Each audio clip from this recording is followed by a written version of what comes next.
Assalamualaikum warahmatullahi wabarakatuh. Halo, saya Najwa Ramadhani dari kelas 11 IPS 4 ingin mempresentasikan materi tentang pertempuran Smolensk.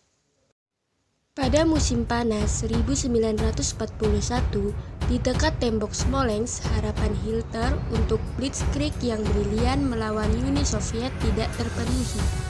Pasukan Jerman milik pusat grup tentara dihadang selama 2 bulan dalam pertempuran melawan unit-unit tentara merah Hitler, tidak hanya kehilangan waktu, tetapi juga kecepatan kemajuan serta kekuatan yang mungkin mereka butuhkan di masa depan. Pertempuran Smolensk tahun 1941 adalah seluruh operasi yang kompleks, baik yang bersifat ofensif maupun defensif. Mereka dilakukan oleh unit-unit Front Barat, Bryansk, dan front-front cadangan melawan pasukan fasis milik pusat kelompok Angkatan Darat. Pertempuran Smolensk terjadi dari 10 Juli sampai 10 September. Konfrontasi kedua pihak yang bertikai terjadi di wilayah luas sekitar 650 km dari garis depan dan lebih ke dalam lagi sekitar 250 km. Rencana Jerman. Pada tahun pertama perang, pada bulan Juli, dipimpin oleh Feldmarschall Theodore von Bock yang memimpin unit-unit pasukan center, tugas yang paling penting yaitu pengepungan dan penghancuran pasukan Soviet di sepanjang sungai Dnieper dan Dwina Barat. Selain itu, pasukan Jerman ingin merebut kota Smolensk, Orsa, dan Vitebsk untuk membuka jalur langsung untuk serangan yang menentukan di Moskow. Lokasi dan jumlah pasukan Jerman. Akhir Juni, Komando Soviet dengan cepat meningkatkan jumlah pasukan tentara merah di sepanjang tepi Zapadnadia, Dwina, dan Dnieper.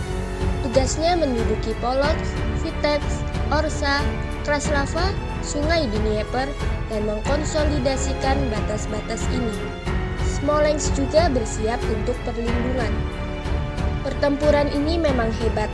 Ini dibuktikan dengan jumlah pasukan yang ambil bagian di dalamnya.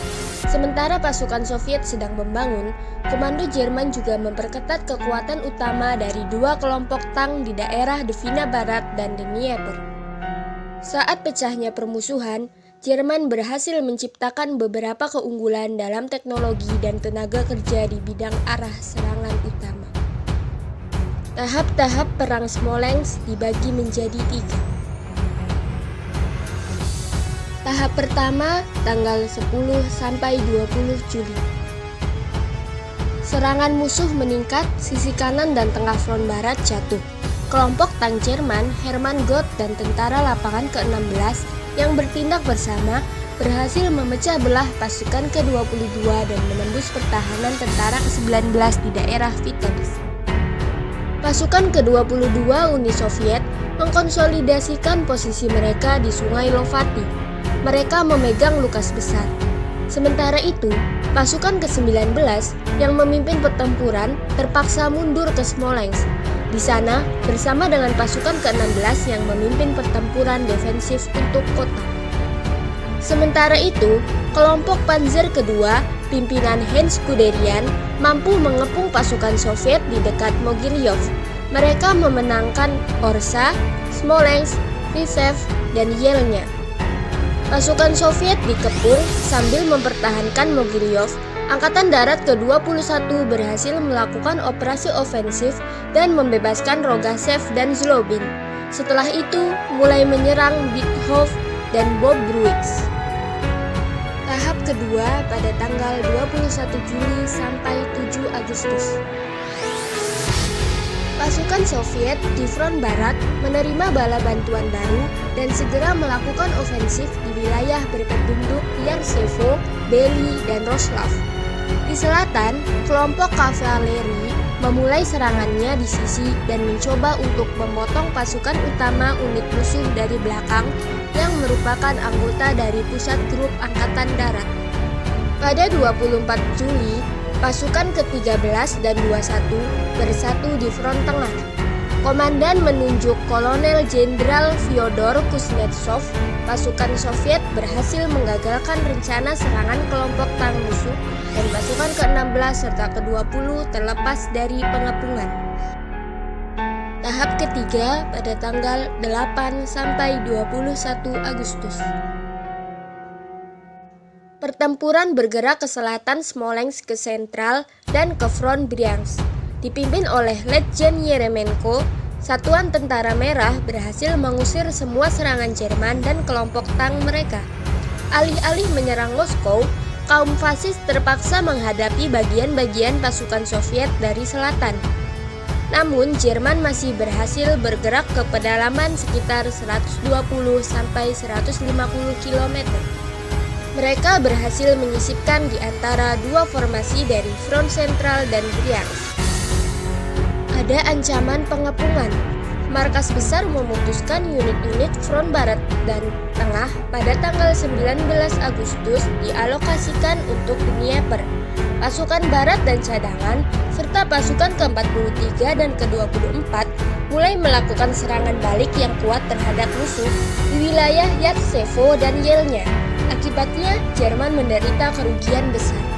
Tahap keempat pada tanggal 22 Agustus sampai 10 September. Tahap akhir pertempuran berlangsung. Tentara Jerman kedua bersama kelompok tang terus bertarung dengan Uni Soviet di front Bryansk. Pada saat ini, tang musuh mengalami serangan udara besar-besaran. Lebih dari 450 pesawat ambil bagian dalam serangan udara ini. Namun, serangan dari kelompok tang tidak pernah berhenti. Ia memberikan pukulan kuat ke sayap kanan front barat.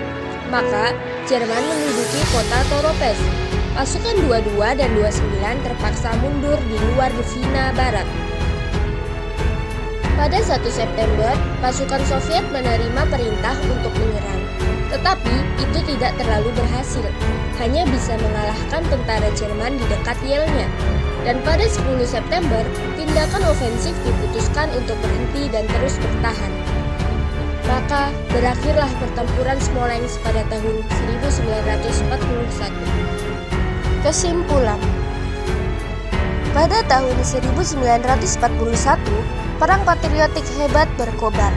Pertempuran Smolensk memberi para komandan tentara merah pengalaman militer yang diperlukan, yang tanpanya mustahil untuk berperang melawan musuh yang begitu terorganisir dan kuat.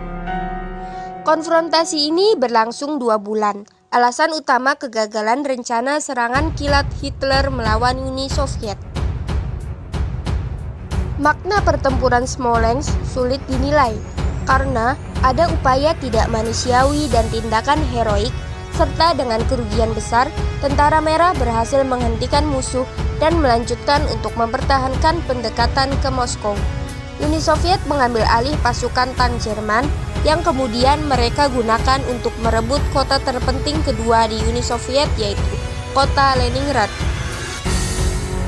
Pertempuran Smolensk adalah gambaran peristiwa yang bertahan hingga hari ini, menunjukkan tentang sejumlah besar tentara dan perwira yang mengorbankan nyawa mereka dengan mantap dan tanpa pamrih mempertahankan tanah kelahiran mereka.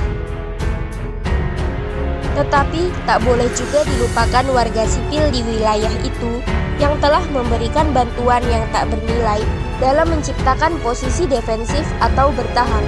Sekitar 300.000 penduduk setempat bekerja di sini.